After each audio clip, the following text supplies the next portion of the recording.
Alors nous sommes lundi, on est le 15 Iyar et nous sommes arrivés d'Af Yud Zayin de Zvahim. Donc Yud Zayin, on est à la deuxième ligne Tvul Yom. Donc on est en train d'expliquer tout ce que la Mishnah avait dit. Ceux qui sont, s'ils ont fait la Kabbalah, donc la réception du son Pasoul, on a vu le Zar, l'étranger, donc un juif non Kohen, on a vu le Onen, maintenant on arrive donc au troisième cas, Tvul Yom. Tvul Yom, rappelons, c'est quelqu'un, donc un Kohen qui est tamé, qui a fait le mikvé dans la journée, donc Tvul Yom, il a fait le Tvila le jour. Et comme nous savons que la purification donc entière ne se termine qu'à la tombée de la nuit, ça veut dire il est un petit peu tahor, mais en partie seulement. Donc dans la journée encore, il est encore tamé. Donc si un Tvul Yom il fait la Kabbalah du sang, il rend le Korban Pasoul. Mais là, d'où on a appris ça? Netanya, la Braïti dit comme ça. Rabbi Simai Omer, Remez et Tvul Yom, She'em Avad Hilil Minay. Voilà Rabbi Simai dit comme ça. D'où on a une allusion que si un Tvul Yom il a fait Avoda, donc un service au Beit HaMikdash, Hillel, et donc il a rendu le Korban Hol. D'où on apprend ça? Talmud Omar, il dit voilà, il y a un pasuk dans la Torah, c'est la parasha de cette semaine, Kedushim Yiryu. Le pasuk qui dit comme ça à propos des Kohanim, Kedushim Yiryu l'Elohehem, Velo Yhalelu. Donc ils doivent être kadosh, ils ne doivent pas donc profaner.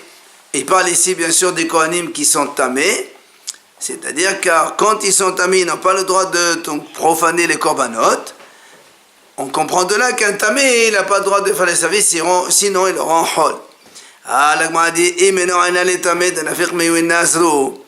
or, si c'est pour nous apprendre qu'un Kohen tamé, il n'a pas le droit de faire le service, on l'a déjà appris il y a 2 jours, avec le pasuk Vinazru Mekoche. Alors pourquoi on répète une deuxième fois? On dit dans ces cas-là, celui-là c'est pour le Tvul Yom. Donc le premier pasuk c'était pour le tamé. Tamé il n'a pas encore fait le mikvé. Le deuxième celui-là c'est pour le Tvul Yom. Alors là on a dit mais peut-être que non. On a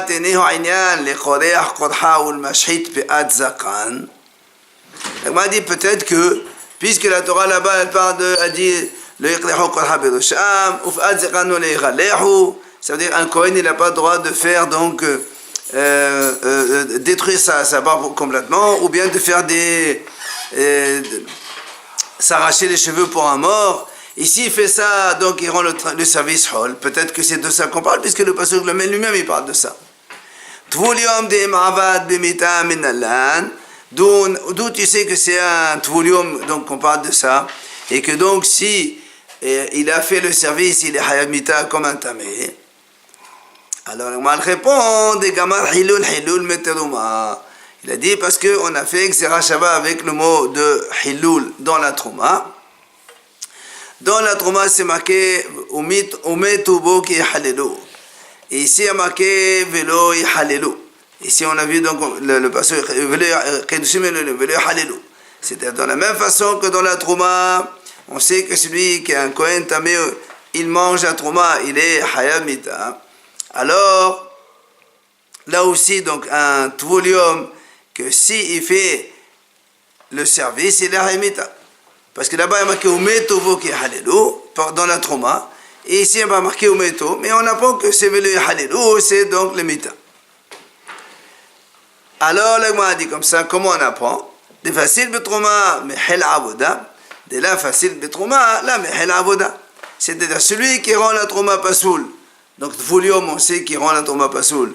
Mais elle avoda, il donc rend il peut plus donc, il rend l'avoda le service pasoul, hol, donc comme ici, donc non valable. Mais de là, facile de trouma, celui qui ne rend pas pasoul la trouma, là, mais elle avoda, il ne rend pas le service hol. Alors maintenant que on a appris déjà le tamé, donc on a appris qu'il ne peut pas servir. On a appris aussi Tvul Yom, donc on vient de le voir maintenant que lui aussi n'a pas le droit de servir. Via l'Agma dit Amar Rabba, la mali de Khatav Hamana, tamé ou Tvul Yom, Hussad Kippurim. Parce qu'on va voir aussi le cas de Hussad Kippurim, dans la Mishnah c'est marqué que si un Kohen aussi qui a été tamé, par exemple Zav, il a fait le mikvé la nuit elle est tombée, malgré tout il n'est pas entièrement pur, il faut qu'il amène un korban le lendemain. Donc tant qu'il n'a pas amené le korban le lendemain, il est considéré comme encore tamé, et s'il fait le korban, il le rend hol. Alors il m'a dit, pourquoi tu as besoin de me enseigner les trois cas, le tamé, le tvoulium et le mechosel kippurim? Tu enseignes un seul, suffit. D'accord? Pourquoi la Torah a besoin de préciser tamé, tvoulium et mechosel kippurim, les trois cas comme quoi ils invalident un korban? Alors la Gemara dit, on a besoin des trois. Pourquoi? La Gemara explique pourquoi. Si la Gemara dit comme ça, si la Torah elle parle que du cas de tamé, elle nous dit voilà, celui qui est tamé, s'il fait les korbanot, il les rend hol. Moi, je ne vais pas déduire les deux autres cas. Pourquoi? Sheken met tamé. Parce que le tamé, lui, il transmet l'impureté. Alors que le tvoulium, il ne transmet pas. Celui qui a fait le mikvé, le jour il n'a pas entendu la tombée de la nuit, il ne transmet pas l'impureté. Quand il touche quelqu'un, il est pur, lui, entre parenthèses. Le mechosel kippurim non plus. Donc, si on m'enseigne que le tamé seulement, moi je vais dire oui, le tamé, s'il fait le service, il le rend hol. Mais tvoulium et mechosel kippurim, non. Donc, c'est obligé que la Torah me dise les deux autres cas. Bitvoulium, si on m'enseigne le cas de tvoulium, la Torah dit voilà, un tvoulium, quand il fait le korban, il n'est pas saoul. Elle ne m'enseigne pas les deux autres. Mais Hosek Kippurim l'a terminé. Pourquoi? Shekel possède le bateau. Là aussi, il m'a dit si on t'enseigne le cas de tvoulium seulement, je vais dire le tvoulium, d'accord, il rend non valable, donc pas saoul le korban. Mais le Mechosel Kippurim, celui qui manque donc le korban pour terminer sa purification, lui, il peut faire les korbanot. Pourquoi? Parce que le tvoulium, il a un côté sévère qui est possède le trauma. Un tvoulium, s'il touche la trauma, il la rend pas saoul, c'est-à-dire tamé. Mais un mechosel kippurim, s'il touche la trauma, il ne la rend pas saoul. Donc je vais dire le tvoulium, oui, il invalide le korban, mais le mechosel kippurim, non. Pourquoi il ne transmet pas l'impureté? Hein? Le tvoulium, il ne transmet pas l'impureté. Il ne transmet pas. Mais s'il touche la trauma, il ne la rend pas saoul. Alors que le mechosel kippurim, s'il touche la trauma, il ne la rend pas saoul. Le mechosel kippurim, si on m'enseigne le cas de mechosel kippurim, comme quoi lui, il invalide le korban, tvoulium l'a terminé. Pourquoi on n'apprend pas le tvoulium? Évidemment, il y a une chose qui est plus sévère de Mechosel Kippurim, c'est que lui, il lui manque un korban à faire. Alors moi, si on m'enseigne que le Mechosel Kippurim, lui, qu'il ne peut pas faire les korbanot, je vais dire c'est normal parce que lui, il doit faire un korban. Mais un tvoulium, il ne doit rien faire. Juste, il attend que la nuit, elle tombe. Ah non, le tvoulium, non. Le tvoulium, il attend que la nuit, c'est tout. Il y a deux types de Touma. Il y a celui qui, quand il a fait le mikvé, il attend la nuit, après il est pur directement. Il y a d'autres qui doivent venir le korban, le zav, tout ça, yuledet. Et donc, c'est pour ça qu'on ne peut pas apprendre l'un de l'autre. Donc la Torah est obligée de me citer les trois cas, parce que si on en prend un cas, je ne peux pas déduire les deux autres. Et le tamé, oui, ça. Hein? Le cas du tamé. Ah, le tamé? Oui, le cas du tamé, qu'est-ce qu'il y a? Ben voilà, on te dit, si on m'apprend que le tamé seulement, j'aurais dit que le tamé il transmet l'impureté, mais les autres non. Pourquoi on apprend le tamé? Ben c'est pour te dire qu'il ne peut pas faire le korbanot. Comment tu veux savoir? Mais si on apprend les deux autres, Alors la moi dit maintenant, mais hada la ati, d'accord, tu ne peux pas apprendre l'un de l'autre parce qu'ils sont trois différents, chacun il a un côté sévère. Tete hada meterte, que la Torah l'écrive deux, et moi je dédie le troisième. Comment? Il dit, on prend les trois possibilités. Alors, il m'a dit, où tu veux que la Torah n'écrive pas? On commence premièrement. On va dire qu'au premier cas, la Torah n'écrit pas Mechosel Kippurim, elle écrit que Tamé et Tvoulium, et moi je déduis le Mechosel Kippurim. Elle m'a dit non. Pourquoi? On ne peut pas apprendre, parce que le Tamé et le Tvoulium, tous les deux, quand ils touchent la trauma, ils la rendent impure. Alors que le Mechosel Kippurim, lui, il touche la trauma, il la rend pas impure. Donc tu ne peux pas déduire le Mechosel Kippurim. Deuxième cas. Imagine, donc deuxième cas, on va dire comme ça. La Torah n'écrit pas de Tvoulium. Elle nous écrit Tamé et Mechosel Kippurim. Ceux-là, s'ils font le korban, ils ne sont pas valables. Et moi, je déduis Tvoulium. On apprend deux autres. Il dit non. Qu'est-ce que tu as objecté? Tu vas me dire, mais c'est pas pareil. Parce que le Tamé, il lui manque une action. C'est de faire le mikvé. Le Mechosel Kippurim aussi lui manque une action, c'est d'apporter un korban. Alors que Tvoulium, il manque rien du tout. Alors il m'a dit, c'est vrai que tu peux objecter ça seulement, sauf Kalisha la Tum'ato. C'est-à-dire que la Tum'a du Mahosai Kippurim, malgré tout, elle est beaucoup plus moindre que celle de Tvoulium et de Tamé, parce que, enfin, Tamé il est Tamé, mais Tvoulium par rapport à Mahosai Kippurim. Nous on dit que le Mahosai Kippurim c'est plus sévère, mais en vérité non. Parce que le Tvoulium, celui qui a fait le mikvé de jour, il doit quand même attendre la tombée de la nuit pour finir la Touma. Alors que le Mahosai Kippurim, il est déjà fini, la nuit elle est déjà tombée. Il lui reste un korban, ça c'est un plus. Donc, tu ne peux pas dire que le Mahosai Kippurim, il est plus sévère que le Tvoulium. Alors, l'Agma a dit non. Rabat, quand il a dit ça, Kasava, Mahosai Kippurim desav, kesav damé. Lui, Rav, il dit comme ça. Nous, on vient de dire, c'est vrai que la Tum'a d'un Mahosai Kippurim, elle est beaucoup moindre que celui de Tvoulium, puisque Tvoulium, il a déjà fait le mikvé, mais il attend quand même la tombée de la nuit. Donc, dans la journée, il est encore impur, entre parenthèses. Alors que Mahosai Kippurim, la nuit, elle est déjà tombée. Il n'attend qu'un sacrifice pour finir par faire, on va dire comme ça, la purification. Et donc, c'est beaucoup plus léger. L'Agma a dit non. Lui, Rabat, il pense que le Mahosai Kippurim des Zav, c'est comme un Zav. Ça veut dire qu'il a le même Touma, Rachid dit comme ça, que s'il touche, il rend tamé, et s'il mange les Kadashim, il est Hayam Karet aussi. Ça veut dire que la Touma du Zav particulièrement, elle est tellement forte que même les Mahosai Kippurim, celui qui a fait le mikvé, il a attendu la nuit, elle est tombée déjà, il lui manque que le Korban, et bien pour lui c'est sévère aussi. Hein? C'est son avis à lui, il pense comme ça. Alors, l'Agma a dit, en vérité, cette notion, c'est une mahlouk de Tanaïm. On voit ça comme ça. Détania, Serafa onen Hosal Kippurim keshera. Yosef Habavli Omer onen keshera, mais Hosal Kippurim pesula. On parle de la vache rousse. Nous, on sait que la vache rousse, on a fait la shrita, mais en dehors du Beit HaMikdash. C'est pas dans le Beit HaMikdash que ça se fait. Donc, en face du Beit HaMikdash, mais loin du Beit HaMikdash.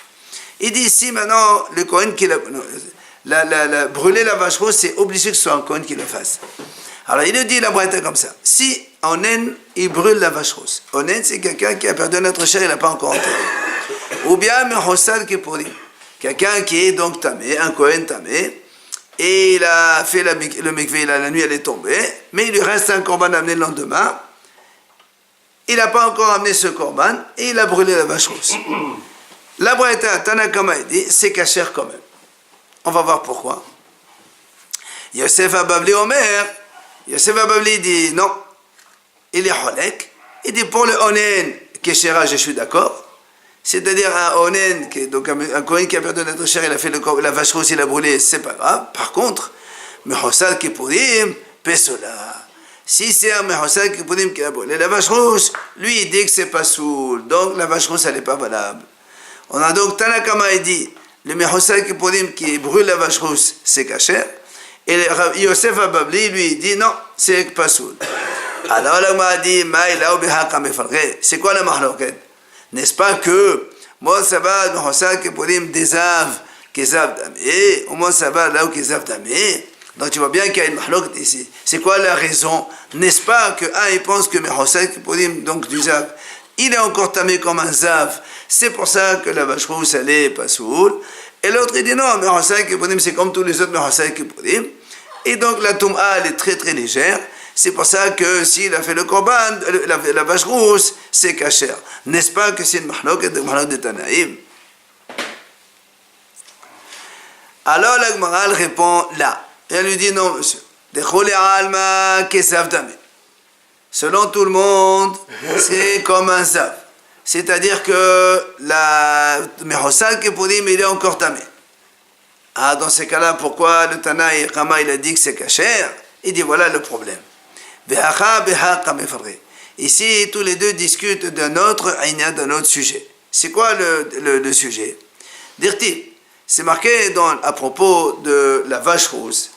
Le pasuk il dit comme ça.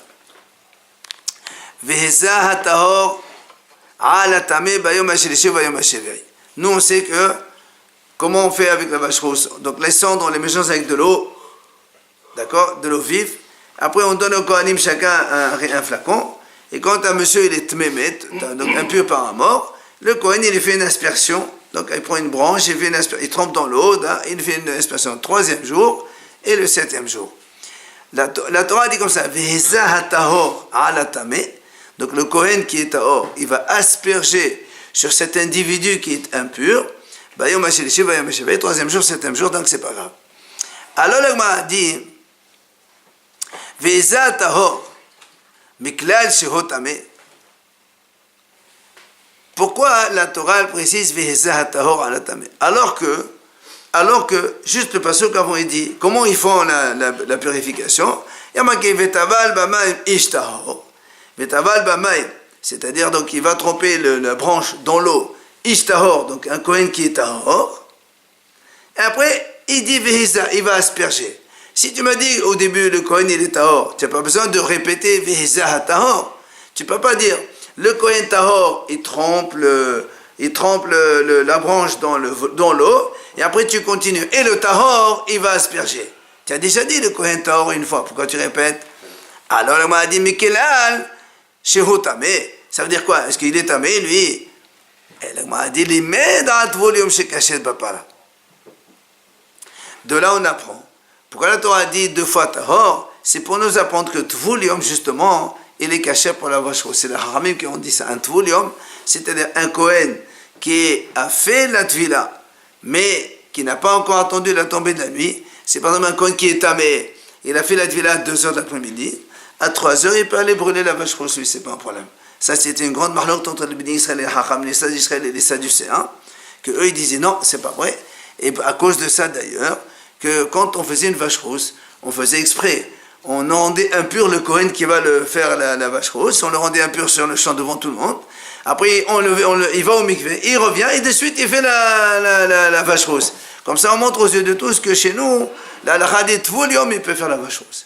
Donc c'est ce qu'on dit ici. Tvolium, caché, bapara, il peut faire la vache rousse. Alors qu'est-ce qu'on déduit de tout ça maintenant? On a dit. Ça pour montrer aux Sadducéens que. Pour contrer la vie des Sadducéens. Non. Moi, ça va. Donc, Tanakama, quand il a dit que le Mehosal Kippurim, il peut faire la vache rousse, Tum'a de Chol Torah Kulla. Lui, il pense, quand on a dit que ce Tahor-là, donc Tvulium, il peut faire la vache rousse, il parle de toutes les tomotes, de tout un Kula, c'est-à-dire toutes les tomotes, quelles qu'elles soient, lorsque le Kohen, il fait mikvé, eh bien, il peut après faire la vache rousse sans problème. Par contre, c'est pour ça qu'il a dit Mahosal Kippurim, il est caché. Au moins ça va. Exactement. Au moins ça va. Tum'a de Hach Parasha. Et à Haram, l'autre, il dit non. Seulement la Tum'a de la Parasha de qui? On parle de la vache rousse. La vache rousse, ça concerne qui? Ça concerne l'impureté du mort. Pas les autres impuretés. Quelqu'un qui est impur par Nida, Zava ou autre chose, il n'est pas concerné par ça. C'est que les impuretés du mort. Alors c'est pour ça qu'il lui dit seulement donc Tum'a de Chach Parasha, que celle de la Tum'a des morts, elle est concernée par ça. Donc c'est effectivement quelqu'un qui a été impur par un mort, il va faire le mikvé et tout de suite il fait la vache rousse, il n'y a pas de problème. Par contre, Ilkar, il te dit comme ça. Onen ou tvolium de Mesheres, de Kele. Donc le onen, donc un Kohen qui est onen, en général c'est un jour. Tvolium, donc on a dit il attend la nuit. De Mesheres. Pourquoi Tmesheres? Tmesheres, ça veut dire celui qui a touché un reptile. Et cela, donc quelqu'un qui touche un reptile mort, il est rishon, donc le reptile est mort, il est avtouma, lui il est rishon, il est tamé qu'un soir, il n'est pas tamé 7 jours. Alors celui-là, des qil, ils sont qil légers. Ato beqal wa homal metvolium demet. Cela, on les apprend de qal wa homal demet. C'est-à-dire, si déjà le tvolium, le qal wa homal demet, comment on le fait le qal wa homal demet? On va dire comme ça. Puisque le tvolium d'un mort, or le mort, quand quelqu'un il touche un homme mort, on est tamé tumat shiv'a 7 jours. Et pourtant, ce Kohen-là, qui vient d'une impureté de 7 jours, il fait le mikvé l'après-midi, tout de suite, il peut faire le korban, la vache rousse, on a dit. Et donc, cela, Tmesheres aussi, quand il touche un reptile aussi, c'est a fortiori, que lui, l'impureté, c'est qu'un jour, c'est pas 7 jours. C'est sûr, il fait le mikvé, et après, il peut faire le korban. La vache rousse. Oui. Aval, Mechosak, Kippurim, des zav, des hamir, mais un zav, celui qui est impur parce qu'il a eu donc des écoulements de lui-même. Comme Sheken Tum'a Yotza Ala Migufo, comme il a une impureté qui sort de lui-même de son corps. Celui-là, donc on va dire, lui il dit que c'est beaucoup plus grave. Et c'est pour ça qu'il n'apprend pas de l'autre. Et c'est pour ça que le Yosef Abavli il a dit que le Mechosak Kippurim, il est tamé s'il fait la vache rousse. Donc tu vois bien que la discussion elle est complètement sur un autre sujet. On ne parle pas du, comme on a dit au début, que Mechosak Kippurim des Zav, est-ce qu'il est comme ça ou pas du tout, c'est pas ça le problème. Tout le monde est d'accord que le Mechosak Kippurim des Zav, il est comme un Zav. Mais la Mahlok, elle est sur un autre sujet, comme on vient de l'expliquer. Est-ce que le Tvoulium, tu vas la prendre, le Tvoulium d'un Met, c'est comme le mort, ou bien aussi comme le Zav? Un il dit c'est comme le mort, l'autre il dit non, c'est comme le Zav. Parce que le Zav, il est beaucoup plus sévère. Après, on a dit dans la Mishnah, Mechosad Beradim. C'est-à-dire qu'un Kohen qui n'a pas ses habits sur lui. Rappelons que le Kohen simple, il a 4 habits. Le Kohen Gadol, il a 8. Donc les 4 habits d'un Kohen simple, c'est donc le caleçon, la tunique, la ceinture et le chapeau. Donc, plus le Kohen Gadol, il a le Me'il, le Tzitz, le Ephod, la cape et le Hoshen en face. Alors donc si un Kohen qui soit Kohen Gadol dont il manque un habit ou un Kohen simple dont il manque un habit, on a dit dans la Mishnah, s'ils font le Korban, l'étape donc Kabbalah par exemple, ils sont pas soul. Mais Nala n'a dit d'où on apprend ça. Amar Rabbi Avu, Amar Rabbi Yohanan, Oma Toba Mishemed Rabbi Lazar et Rabbi Shimon. Il vient ici, il nous dit voilà donc d'où on apprend. C'est marqué dans le passo. V'harata otam avnet Aharon Ovanao. Ça c'est quand Moshe Rabbeinu, Hachem lui a dit voilà tu vas habiller Aaron, donc il lui dit voilà tu lui mets la tunique, Harata Otam Avnet, tu leur mets la ceinture, Aaron et ses enfants, donc c'était les premiers Gonim, après tu leur mets donc le fameux chapeau là, le ruban sur la tête, et la Torah elle continue, elle dit ce sera pour eux Kehuna lehokat onam. C'est une loi éternelle que c'est des Kohanim. Alors, qu'est-ce que ça veut dire ce passage-là? Alors, elle dit, explique. Bizman sheberdem alehem, kehunatam alehem. En berdem alehem, en kehunatam alehem.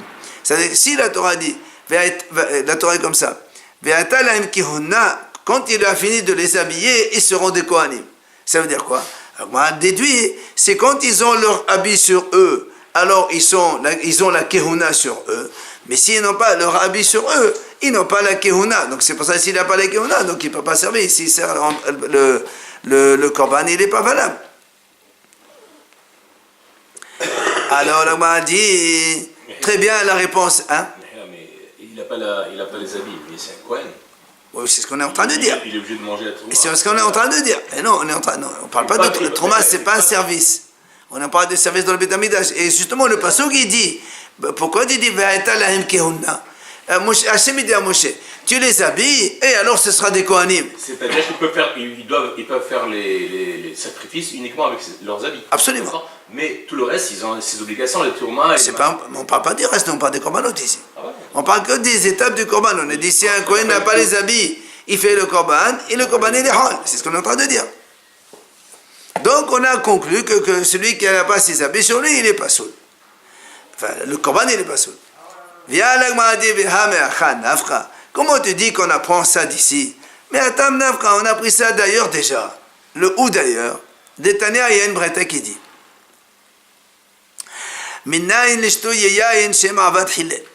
D'où on sait que si un Kohen il a bu du vin, il n'a pas le droit de servir dans le Beth Amikdash. Et s'il a servi, le Korban il est hol, il est nul.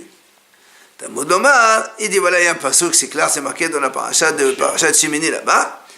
Yain veshechal al tesht Donc Hachem il a dit à Aaron, Yain Vishecha Atesh, Ata Uvanecha, toi et tes enfants, Bevoachem Lamad, quand vous allez venir au Beth Amikdash pour servir, etc. Et le passage qui finit comme ça.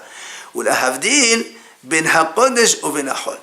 Il lui dit, tu bois pas du vin, comme ça sépare entre le Kadosh et le Hol. Donc ça veut dire quoi? Ça veut dire que si il boit du vin, il devient Hol. Puisque tu m'as dit, Hachem me dit comme ça, tu ne bois pas du vin pour faire la séparation entre le Kadosh et le Hol.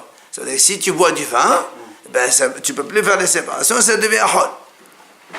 Ça veut dire quoi? Que le vin va le diminuer au niveau... Non, comme il boit, il est un petit peu saoul, alors donc il est Hol et il ne peut plus faire les korbanot. Ça c'est donc le pasuk à propos donc du vin. Maintenant la Braïta elle continue là-bas, la Braïta elle continue, elle dit comme ça. La Braïta elle continue, elle dit, mais si maintenant, donc là on a parlé que celui qui a bu du vin, donc il est pas saoul. Le korban il est pas saoul. Maintenant, mais si quelqu'un, un Kohen, n'a pas les habits qu'il doit avoir sur lui, les 4 pour un Kohen simple ou les 8 pour le Kohen idiot, ou encore, un Kohen qui est donc impeccable, mais il n'a pas lavé les mains et les pieds avant de faire les korbanot. Maintenant, donc, on sait que si ils font le korban, c'est aussi pas soul. Tamodoma, hoka, l'exera shava. Il y a marqué dans Ishtu Yain le mot hokat olam. Hokat olam, il doit éternel. Il y a marqué aussi à propos de Mehosad Beradim, qu'on a les hokat olam, on vient de voir le pasuk. Et il y a marqué aussi, la Gemara dit, dans Hitzat Yadayim, quand la Torah dit que le Kohen doit se laver les mains et les pieds, il y a marqué aussi Hokat Olam. Alors, comme il y a marqué Hoka, l'Ixera Shava. Donc tu vois quoi? Comme celui qui boit du vin, c'est marqué clairement, il rend Hol. Alors tu apprends que le Mehosa Beradim, Hol. Et tu apprends aussi que celui qui ne s'est pas lavé les mains et les pieds, Hol aussi. Donc la Gemara lui dit, voilà, on a appris d'ici. Déjà, Xera Shava, pourquoi toi tu m'as dit, tu m'as apporté un pasouk? On a appris d'ailleurs déjà. Le pasouk c'est plus fort quand même. Hein? Le pasouk, c'est Oui, mais en général, quand il y a un Xera Shava, tu n'as pas besoin de passer par un pasouk. Alors l'Agma dit, il lui a dit, c'est vrai. Mais si, on garde ta Xera Shava seulement, Hava min hanim il avoda, dezar hayab aleha mita. Hava l'avoda, dezar hayab aleha mita, imalla, kamash malan. L'Agma dit, si on apprend de ça, j'aurais dit, c'est vrai, tu as raison. Si donc celui qui boit du vin, ou il ne sait pas laver les pieds, ou il est Mohosa Beradim, donc il n'a pas les habits sur lui, c'est vrai, il ne rentre pas sous le camp, un service pour lequel si un étranger non Kohen il le fait, les Hayav Mita, ça c'est tellement important. Si c'est un ivre ou non habillé comme il faut, ou bien il ne sait pas lever les mains et les pieds, il le fait, il le rend hol, d'accord. Mais j'aurais dit, un service par exemple dans lequel il n'y a pas Hayuv Mita. Rachid a donné un exemple.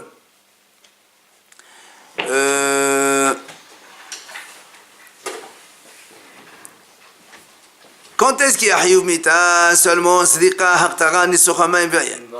l'aspersion, ou bien mettre sur le Bisbéa. Là, il y a marqué celui qui fait ça, un étranger, les Haïmita. Alors, j'aurais dit, ces Kohanim là, s'ils font dans cet état de, donc, un manque, ils font ça, alors là, c'est annul, c'est invalide.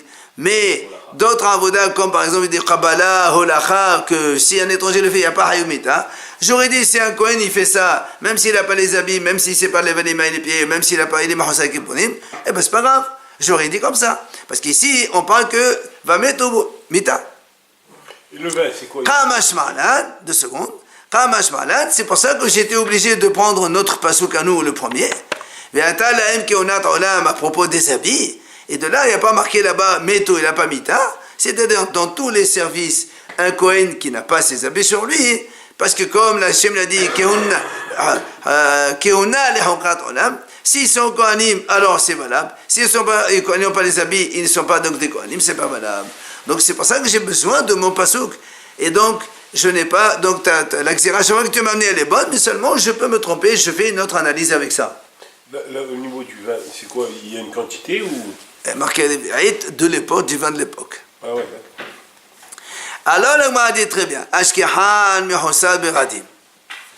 La Gemara dit très bien, tu viens de m'enseigner maintenant effectivement que Mehosa Beradim, c'est un Kohen qui n'a pas les habits sur lui, dans n'importe quel service qu'il fait, même les services que si un étranger non Kohen il les fait, il n'y a pas de Hayuv Mita, il n'a pas le droit de les faire ici, il les fait, il y a donc il devient non valable. Ça, j'ai appris. Maintenant, mais nous, dans le vin, il y a marqué, Hachem il a dit à Aaron, vous ne buvez pas du vin. Après, il lui dit,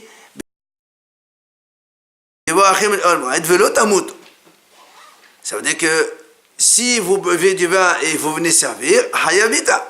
Alors, d'où on sait que pour le vin aussi, si un Kohen ivre, entre parenthèses, il fait même les étapes du service qui ne sont pas très importantes, donc ça veut dire que si un étranger il les fait, il n'y a pas hayabita, donc on sait que c'est aussi non valable. Il lui dit, il dit la même chose, quand on a fait tout à l'heure que c'est Rachava de Shtuya et Mehosa Beradim, maintenant je fais le contraire. Comme dans Mehosa Beradim, il y a marqué Hukat Olam. Et comme dans le vin, il y a marqué aussi Hukat Olam. Et bien comme là-bas, Hukat Olam, c'est toutes les étapes de service, même celles qui ne sont pas passibles de mort si un étranger les fait, et bien Shtuya, c'est la même chose. Si un Kohen, il fait un service, même s'il n'y a pas de Hayub Mita quand il est fait par un étranger, alors que le Kohen, il a bu du vin, alors c'est aussi pas soul. Alors le Gemara dit, je ne te comprends pas. Qu'est-ce que tu as besoin de prendre Xera Shabbat? Tiens un pasouk ici. On vient d'amener le pasouk ben Akod ben Ahol. Le pasouk il te dit clairement, tu fais une séparation entre le Kod et le Hol. C'est-à-dire de n'importe quel service, si un Kohen il a bu du vin, il rend la chose Hol. Donc tu as besoin d'utiliser cette Xera Shabbat. Alors, la Gemara dit, Kanasiv la mekabedelekom Xera Shava. Alors, on a dit, c'est vrai, tu as raison. Ça, ce passage qu'il a utilisé avant qu'il ait la Xera Shava. Ça veut dire que, au début,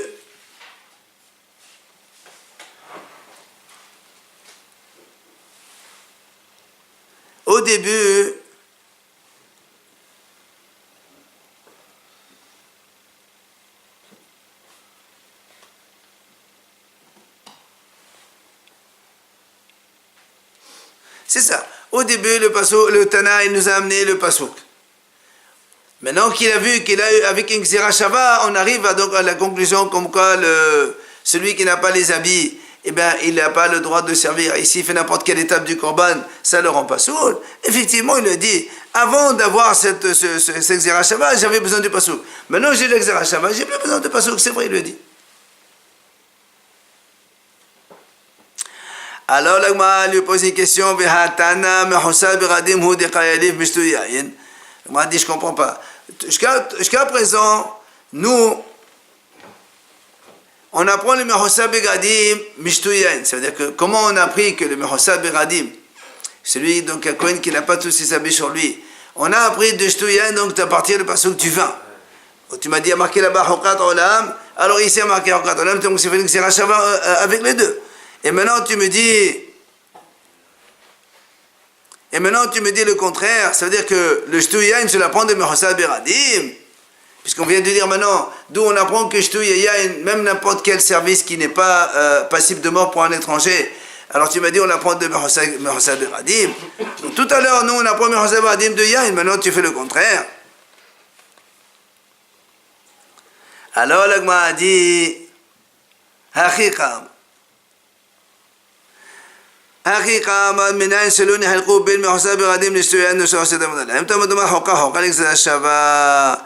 en vérité, l'Agma dit, l'Agma elle voulait nous enseigner comme ça.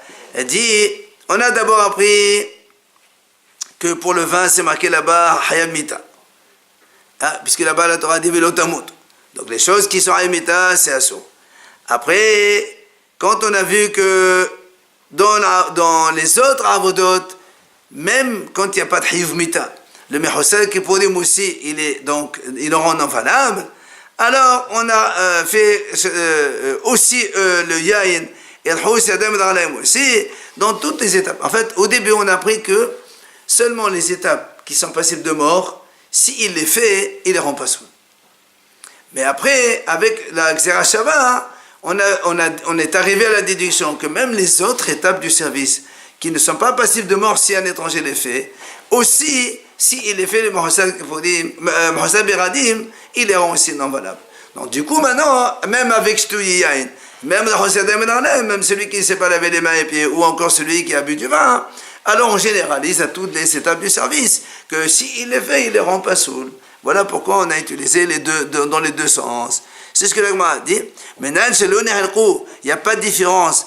Il n'y a pas de différence. Que ce soit un Kohen qui n'a pas ses habits sur lui, que ce soit un Kohen qui a bu du vin, ou encore celui qui ne sait pas laver les mains et les pieds. Tous les trois, donc, que s'ils font une étape du service, même si cette étape, si elle est faite par un étranger, Israël non Kohen, elle n'est pas passible de mort, ils la rendent non valable.